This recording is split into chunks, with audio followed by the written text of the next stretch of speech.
السلام علیکم۔ یہ متعدد لوگوں نے کہا ہے کہ آپ معنی کیسے لیتے ہیں، کس لغت کا سہارا لیتے ہیں۔ میں نے بارہا وضاحت کیا کہ قرآن کسی لغت کا محتاج نہیں ہے۔ سب سے بہترین طریقہ تصریف آیت ہے، اس کے بعد ازداد ہے، پھر اس کے بعد مرادف الفاظ ہیں۔ تو یہ قرآن میں ہی ان الفاظوں کی وضاحت ہوتی رہتی ہے، ایسا کہیں نہیں کہ قرآن اس کی وضاحت نہیں کرے۔ تو یہ جو سواد ریف سعرفی مادہ صرف، یہ قرآن میں 30 جگہ آیا ہے۔ یقینی سی بات ہے کہ سب کو بیان کرنا مشکل کام ہے، تو میں چاہوں گا کہ 2-3 جگہ سے کر دیا جائے اگر وقت ملا، ورنہ ابھی فی الحال ایک ہی جگہ سے کر دینا۔ تو اس وقت میرے پاس حافظ نظر احمد والا ترجمہ ہے، پہلے میں ان کا ترجمہ بتا دوں گا، پھر اس کی حقیقی فہم کو واضح کروں گا اور ساتھ ساتھ اس کی وضاحت ہوتی رہے گی۔ تو اس کے لیے سورہ الانعام اور اس کی آیت نمبر 104 سے 107 تک دیکھ لیں، یعنی 6 کی 104 to 107۔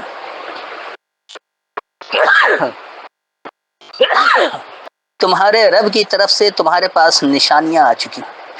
تو جس نے دیکھ لیا سو اپنے واسطے،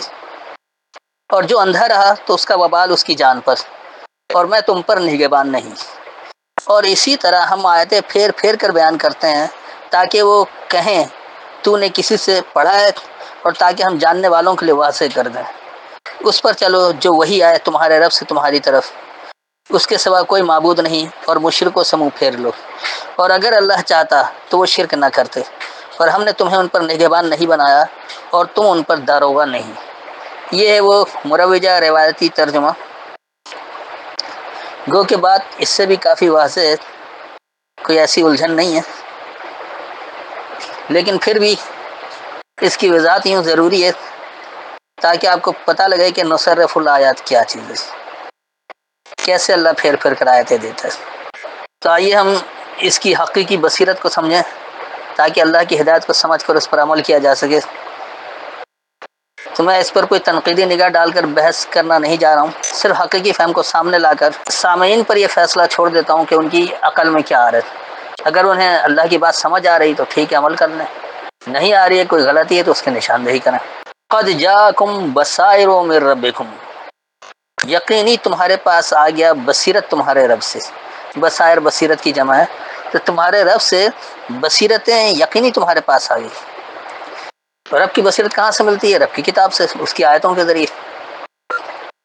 اس لیے آگے اللہ کہہ رہا ہے کہ فمن ابصر فلنفسہ، بس جو کوئی خوب بصیرت لے بس اپنی نفسیات کے لیے۔ تو جو بھی اللہ کی آیتوں کے ذریعے بصیرت حاصل کرتا ہے کہ اللہ کیا حکم دے رہا ہے، اس کو صحیح سے سمجھ کر اس پر عمل کرنا چاہتا ہے، تو وہ اس کی اپنی ہی نفسیات کو فائدہ پہنچاتی ہے، اپنی ہی سوچ کو فائدہ پہنچاتی ہے، اور جو لوگ اس کے ساتھ مل جاتے ہیں پھر انہیں بھی فائدہ پہنچتا ہے۔ آگے اللہ کہہ رہے کہ ومن عمی فعلیہا، اور جو اندھا رہا بس اسی پر کوئی کتاب کھول کر دیکھنا ہی نہیں چاہتا، وہ نہیں چاہتا کہ اللہ کیا حکم دے رہا ہے، اللہ کے احکامات کیا ہیں، اللہ کی آیتیں کیا کہہ رہی ہیں، لیکن وہ اس کے ساتھ ملاوٹ کرتا ہے، نہیں اللہ کے کلام اگر اللہ کے کلام کے شرک کرتا ہے، ملاوٹ کرتا ہے، اور اس سے وہ سمجھ رہا ہے، تو دراصل وہ اللہ کی کتاب سے اندھا ہے۔ تو جو اندھا رہے گا تو اس کا وبال بھی اسی پر ہے کہ وہ اللہ سے ہدایت نہیں لے رہا۔ وما انا علیکم بحفیظ، اور میں نہیں ہوں تم پر حفاظت کرنے کو، تو میں تم پر کوئی حفاظت کرنے والا نہیں ہوں کہ تمہیں بتاؤں۔ میرا کام حقیقی بات کو واضح کر دینا، بصیرت جو رب کی ہے اس کو پہنچا دینا۔ مان لو گے تو تمہارا اپنا فائدہ ہے، نہیں مانو گے، اس سے اندھے رہو گے، تو میں کوئی حفاظت کا تمہارے اوپر ٹھیکہ نہیں لے رکھا ہوں، ہمارا کام صرف سمجھا دینا ہے۔ اس لیے آگے اللہ کہہ رہا ہے وَكَذَلِكَ نُصَرِّفُ الْآيَاتِ، اور اسی طرح ہم پھیر پھیر کر دیتے ہیں آیتیں۔ وَلِيَقُولُوا، اور وہ یہ کہنے کے لیے ہوں درستہ تو نے مجھے درس دیا۔ وَلَنُبَيِّنَهُ، اور ضرور ہم اسے بیان کرنے کے لیے ہیں لقوم یعلمون، علم رکھنے والی قوم کے لیے۔ تو یقینی سی بات ہے جب اللہ کی آیتوں کو سمجھنے کے لیے اس پر حج کیا جاتا ہے اور تصریف آیت کے ذریعے اس کی وضاحت کی جاتی ہے، اس کا درس دیا جاتا ہے، تو مکمل وضاحت آ جاتی ہے کہ اللہ اس میں کیا حکم دے رہا ہے، کس بارے میں کیا کچھ ہے۔ لیکن وہ وہی لوگ حاصل کرتے ہیں جو علم رکھنے والی قوم ہے، جو علم ہی نہیں رکھتے، وہ ملاوٹ کے بغیر سمجھتے ہی نہیں ہیں، تو وہ لوگ ہرگز ہدایت تک نہیں پہنچ سکتے۔ اب اس کی ایک چھوٹی سی مثال لے لیجیے کہ اللہ نے کہا ہے کہیں بھی قرآن میں اختلاف نہیں ہے، یہ سورہ نساء کی آیت ہے، لیکن ترجمے کی روح سے قرآن میں اختلاف آ رہا ہے، تو یقینی سی بات ہے کہ اللہ جھوٹا نہیں ہے، مترجم جھوٹے ہیں، سمجھنے والے جھوٹے، ان کی بات سمجھ میں نہیں آئی۔ اگر اس کی وضاحت آیتوں کے ذریعے ہو جائے تو جو اللہ کا فرما بردار ہے وہ مان لے گا، اور جو اللہ کا نافرمان ہے وہ اس میں مین میخ نکالے گا، اور وہ اس قرآن سے اندھا ہی رہے گا۔ اب میں ایک چھوٹی سی مثال دوں کہ اللہ نے صلاۃ 2 وقت کہا ہے، اور اس کے لیے نام آیا ہے قرآن میں صلاۃ الفجر اور صلاۃ العشاء، لیکن آپ کو نہیں پتا کہ فجر کب ہے، عشاء کب ہے، تو پھر اللہ کہتا ہے بکرۃ و اصیلہ، پھر بھی آپ کی سمجھ میں نہیں آتا، پھر اللہ کہتا ہے عشی و الابکار، پھر بھی نہیں سمجھ میں آیا تو پھر وہ کہتا ہے غدو والآصال،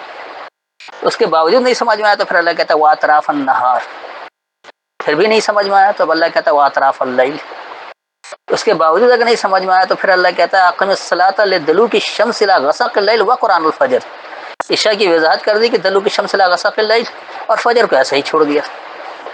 اب بھی 2 ہی وقت رہا، کہیں بھی قرآن میں 2 سے 3 وقت نہیں ہوگا، یا 4 نہیں ہوگا، یا 1 نہیں ہوگا، یا 5 نہیں ہوگا، اگر 2 وقت ہے تو ہر جگہ 2 ہی وقت آئے گا۔ اب اس کو آگے آئیے کہ بعض لوگ کہتے ہیں کہ جی اللہ نے کہا واطراف النہار وزلفا من اللیل، تو اسے لوگ 4 وقت بنا دیتے، ہرگز نہیں ہے، وہ اطراف النہار روشنی کے دونوں اطراف، وزلفا من اللیل وہ جو اندھیرے سے قریب تر ہے، اللہ نے روشنی کا وہ دونوں سرا کہا جو اندھیرے سے قریب تر ہے، یہاں بھی 2 ہی وقت ہے، کوئی 4 وقت نہیں ہے۔ اسی طرح پھر بھی آپ کی عقل موٹی ہے تو پھر اللہ کہتا ہے کہ قبل طلوع الشمس وقبل غروبها ومن آناء اللیل، سورج کے طلوع ہونے سے پہلے اور غروب ہونے سے پہلے اندھیرے کا قریب تر حصہ، اب بھی 2 ہی وقت بنا، یہاں بھی کوئی 4-5 وقت نہیں بن گیا۔ یہ لوگ یہ بریکٹ میں ڈال کر اس کو زبردستی بنانا چاہتے ہیں، کہیں 3-4 کہیں 5، زبردستی ٹھوسنے کی کوشش کرتے ہیں، اور قرآن میں اختلاف دکھاتے ہیں کہ دیکھیے اللہ نے کہیں 2 کہا، کہیں 3 کہا، کہیں 4 کہا، کہیں 5 کہا، نہیں، اللہ کی باتوں میں، اللہ کی آیتوں میں اختلاف دکھا کر یہ ثابت کرنا چاہتے ہیں کہ اللہ کی کتاب نہیں ہے، تو اس سے ہوشیار رہیں، ایسا ہرگز نہیں، یہ ہے نصرف آیات، یعنی تصریف آیات، اور جب اس طرح سے بات سمجھیں گے تو درس بھی واضح ہوگا، اس کی وضاحت بھی ہو جائے گی اللہ کی طرف سے، لیکن اسی کے لیے جو علم رکھنے والی قوم ہے۔ آگے اس کی مزید وضاحت ہو رہی ہے کہ اتبع ما اوحی الیک من ربک، اتباع کرو، اس کے پیچھے چلو جو حکم کیا گیا تمہاری طرف تمہارے رب سے، تو رب سے جو حکم کیا گیا ہے، رب کی جو وحی ہے وہ رب کی کتاب میں موجود ہے، اس سے باہر کوئی وحی نہیں ہے، تو اللہ کہہ رہا ہے اتباع کرو جو حکم کیا گیا تمہاری طرف تمہارے رب سے، اور حکم کیا کیا گیا ہے لا الہ الا ہوا، نہیں ہے کوئی حاکم صرف وہ، کوئی حاکم نہیں اللہ کے علاوہ، صرف وہی حاکم ہے، تو اللہ کی حاکمیت کا اقرار کریں گے تو ہر معاملہ اللہ سے پوچھیں گے، اللہ اس کی کیا تفصیل دے رہا ہے، اگر اللہ سے تفصیل نہیں ملتی ہے تو ہرگز وہ اللہ کی بات نہیں ہے، کیونکہ سورہ ہود کی پہلی آیت میں ہی اللہ کہہ رہا ہے کہ ہم اس کی آیتوں میں احکامات دیتے ہیں، پھر اس کی تفصیل بھی دیتے ہیں اپنی طرف سے جو حکم دینے والا خبر رکھنے والا ہے، تو ایسا کہیں بھی نہیں ہے کہ اللہ حکم دے اور تفصیل نہ دے، بلکہ اس کو سورہ اعراف کی آیت نمبر 52 میں اللہ کہتا ہے کہ ہم نے وَلَقَدْ جِئْنَاكَ بِكِتَابٍ فَصَّلْنَاهُ عَلَىٰ عِلْمٍ هُدًى وَرَحْمَةً لِّقَوْمٍ يُؤْمِنُونَ، یقیناً ہم نے تمہیں جو کتاب دی ہے اسے کھول دیا ہے، واضح کر دیا ہے، ہدایت اور رحمت ہے ماننے والوں کے لیے، تو اللہ جو ہے اسے علم کی بنیاد پر کھول دیا ہے، اگر کوئی اور کہتا ہے کہ اس کا علم اللہ سے زیادہ ہے، وہ زیادہ بہتر بتا رہا ہے، تو اسے اپنی عاقبت کا خیال کرنا چاہیے کہ آخرت میں اللہ کے آگے جواب دہ ہونا ہے۔ پھر اللہ کیا کرے وَأَعْرِضْ عَنِ الْمُشْرِكِينَ، اور اعراض کرو ملاوٹ کرنے والوں کے بارے میں، عارض منہ پھیر لینا، اعراض کرنا، درگزر کرنا، کس سے؟ مشرکین، ملاوٹ کرنے والوں کے بارے میں، تو جو اللہ کی کتاب میں غیر اللہ کی کتاب کی ملاوٹ کر رہے ہیں، یعنی کہہ رہے ہیں کہ ہم اللہ کی کتاب کو بخاری کے بغیر نہیں سمجھ سکتے، ہم اللہ کی کتاب کو اصول کافی کے بغیر نہیں سمجھ سکتے ہیں، یا ہم اللہ کی کتاب کو فلاں فقہ کی کتاب کے بغیر نہیں سمجھ سکتے، تو یہ لوگ ملاوٹ کرنے والے ہیں، یہی لوگ مشرک ہیں، تو اللہ کہہ رہا ہے ان سے اعراض کرو، ان سے منہ پھیر لو، ان کو درگزر کرو، تم اللہ کیا کہہ رہا ہے اس کو دیکھو، اس کی وضاحت چاہو۔ اس کے بعد آگے کیا رہے کہ وَلَوْ شَاءَ اللَّهُ مَا أَشْرَكُوا، اور اگر اللہ چاہتا نہیں وہ ملاوٹ کرتے۔ اب اکثر لوگ کہتے ہیں نا کہ جو کچھ بھی ہو رہا ہے اللہ کی خواہش کے مطابق ہو رہا ہے،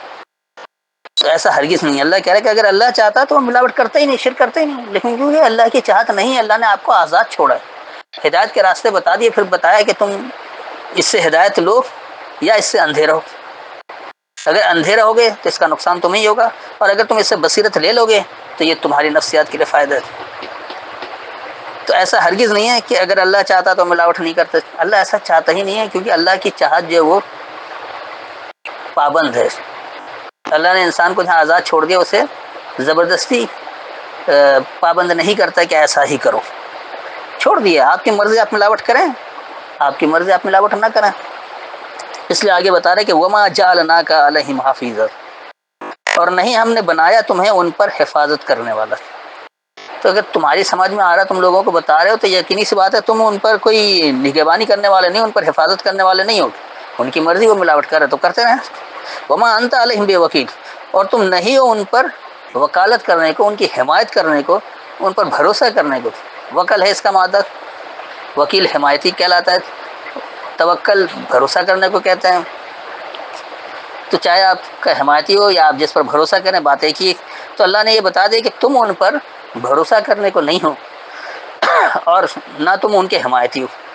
جو جیسا کر رہا ہے وہ اپنے اعمال کا نتیجہ خود بھگتے گا، آپ کو اس میں فکر مند ہونے کی قطعی ضرورت نہیں ہے. تو سب سے پہلی بات تو یہ ہے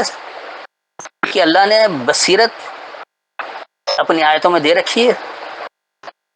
جو چاہے اس سے خوب بصیرت لے لے، اور جو بصیرت لے گا وہ اپنی سوچ کے لیے لے گا، اور جو اندھا رہے گا تو وہ نتیجہ اسی پر ہے. اور اللہ نے کہہ دیا کہ تم ان پر حفاظت کرنے کو نہیں ہو. پھر اللہ یہ بتا رہا ہے کہ ہم نے تو پھیر کر آیتیں دی ہیں تاکہ وہ یہ کہنے کے لیے ہو کہ تم نے درس دے دیا اور تم نے اسے واضح بھی کر دیا. لیکن کس کے لیے؟ علم رکھنے والے قوم کے لیے، جو علم رکھنا ہی نہیں چاہتے ہیں، جو علم سے جاننا ہی نہیں چاہتے ہیں، جو بے علم رہنا چاہتے ہیں، جو یہ چاہتے ہیں کہ جو کچھ ان کے باپ دادا نے کیا بس وہی چلتا رہے، جو ان کے فقہ والوں نے کیا وہی چلتا رہے، جو ان کے اکابرین نے کر دیا وہی چلتا رہے. تو یقینی سی بات ہے کہ ایسے لوگ نہ درس صحیح حاصل کر سکتے ہیں، نہ اس کی وضاحت کو سمجھ سکتے ہیں. اور اللہ اس کی وضاحت کر رہا ہے کہ یہ بیان کیسے ہوگا کہ اتباع کرو جو تمہارے رب سے تمہاری طرف حکم کیا گیا. اور رب سے جو حکم کیا گیا وہ رب کی کتاب میں موجود ہے، اس سے باہر ہرگز نہیں ہے. رب نے کہہ دیا ہے کہ کوئی حاکم نہیں ہے، صرف وہی ہے. لہذا اللہ کی حاکمیت کا اقرار کرنا ہے اور غیر اللہ کی حاکمیت سے انکار کرنا ہے. اللہ کی حاکمیت کے لیے اللہ کے احکامات کو اللہ کی آیتوں کے ذریعے ہی سمجھنا ہوگا، اس کی کتاب سے ہی سمجھنا ہوگا. اور اللہ نے کہہ دیا جو لوگ ملاوٹ کریں ان کے بارے میں تم اعراض کرو، ان سے درگزر کرو، ان سے منہ پھیر لو. تم دیکھو کہ اللہ کی بات کیا ہے، اس کی حقیقت کیا مل رہی ہے، اس کی وضاحت کیسے مل رہی ہے، اس کی تصریف آیت کس طرح سے ہو رہی، تو اس طرح سے سمجھنا چاہیے. اسی طرح اللہ کہہ رہا ہے کہ اگر اللہ چاہتا تو ملاوٹ نہیں کرتے، تو اللہ ایسا چاہتا ہی نہیں. اللہ نے آپ کو آزاد چھوڑا ہے، آپ چاہیں تو ملاوٹ کریں اور آپ چاہیں تو بغیر ملاوٹ کے سمجھے. پھر اللہ نے ایک بار پھر وضاحت کر دیا کہ تم ان پر حفاظت کرنے کو نہیں ہو، اور نہ تم ان پر بھروسہ کرنے کو، نہ تم ان کے حمایت کے ہو. تو نہ ہمیں کسی کی حمایت کرنی ہے، نہ ہمیں کسی کا محافظ بننا ہے. ہمیں صرف اور صرف اللہ کے احکامات کی حفاظت کرنی ہے، اللہ پر ہی بھروسہ کرنا ہے، کیونکہ مومن صرف اللہ پر بھروسہ کرتا ہے. ہمیں تصریف آیت کے ذریعے بات کو سمجھنا ہے، ہمیں یہیں سے درس لینا ہے اور ہمیں یہیں سے اس کی وضاحت لینی ہے. اور ہمیں جو حکم ملا گیا ہے وہ رب کی طرف سے، میرے رب کی کتاب میں موجود ہے. لہذا اس سے ارد گرد نہیں ہونا، اس سے ادھر ادھر نہیں ہونا. جو کچھ کتاب میں ملے گا اسی کی اتباع، جو کتاب میں نہیں ملے گا اس کی اتباع ہرگز نہیں ہے. اب رہ گیا گو کہ اس کو 2-3 جگہ سے کرنا زیادہ بہتر رہتا ہے، لیکن وقت کم ہے تو اس لیے آئندہ پھر کبھی 2-3 آیتیں اور کر دوں گا تاکہ تصریف آیت مکمل واضح ہو جائے کہ قرآن میں تصریف آیت کس کو کہا گیا اور اس سے معنی کیسے نکالتے ہیں. ایک مثال میں نے آپ کو ادھر دیا ہے، آئندہ درس میں انشاءاللہ پھر آپ کو مزید مثالیں بھی دے دوں گا. السلام علیکم.